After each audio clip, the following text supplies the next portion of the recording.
জলবায়ুর শব্দাবলী। জলবায়ু শিক্ষা হোক সবার জন্য। গ্রিনম্যানের একটি উদ্যোগ। জাতীয় অভিযোজন পরিকল্পনা বা ন্যাশনাল অ্যাডাপ্টেশন প্ল্যান ন্যাপ।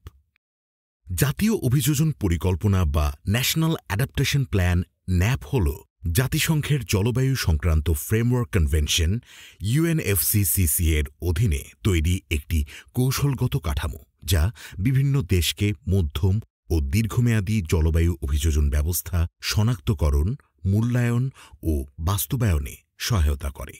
ন্যাপের আওতায় বিভিন্ন দেশকে জলবায়ু পরিবর্তনের বিরুদ্ধে স্থিতিস্থাপকতা জোরদার করতে সক্ষম করার জন্য জাতীয় উন্নয়ন পরিকল্পনা, নীতি ও বাজেট কাঠামো একত্রীকরণের ওপর গুরুত্ব দেওয়া হয়।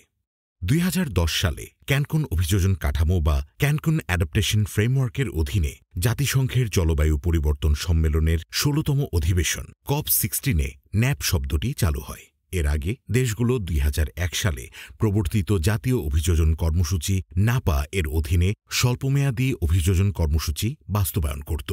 নাপা থেকে ন্যাপে স্থানান্তরের উদ্দেশ্য ছিল অস্থায়ী প্রকল্পের পরিবর্তে দীর্ঘমেয়াদী, নিয়মতান্ত্রিক ও টেকসই অভিযোজন পরিকল্পনা নিশ্চিত করা।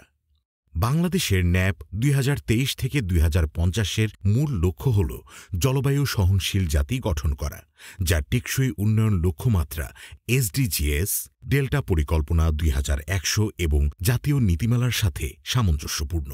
এটি ঝুঁকিপূর্ণ সম্প্রদায় ও সমগ্র বাস্তুতন্ত্রকে রক্ষার লক্ষ্যে কাজ করে। প্যারিস চুক্তির মতো বৈশ্বিক প্রতিশ্রুতির সাথে সামঞ্জস্য রেখে বাংলাদেশের ন্যাপ 2023 থেকে 2050 জলবায়ু স্থিতিস্থাপকতার জন্য একটি কাঠামোগত রোডম্যাপ প্রদান করে, যা টেকসই প্রবৃদ্ধি নিশ্চিত করে। বাংলাদেশের ন্যাপের 8টি গুরুত্বপূর্ণ ক্ষেত্র হল: 1.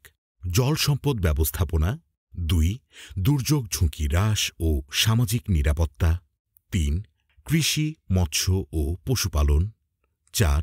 নগর উন্নয়ন, 5. বাস্তুতন্ত্র ও জীববৈচিত্র্য সংরক্ষণ, 6. নীতি নির্ধারণ ও পরিচালনা, 7. গবেষণা ও উদ্ভাবন, 8. টেকসই অর্থনৈতিক প্রবৃদ্ধি।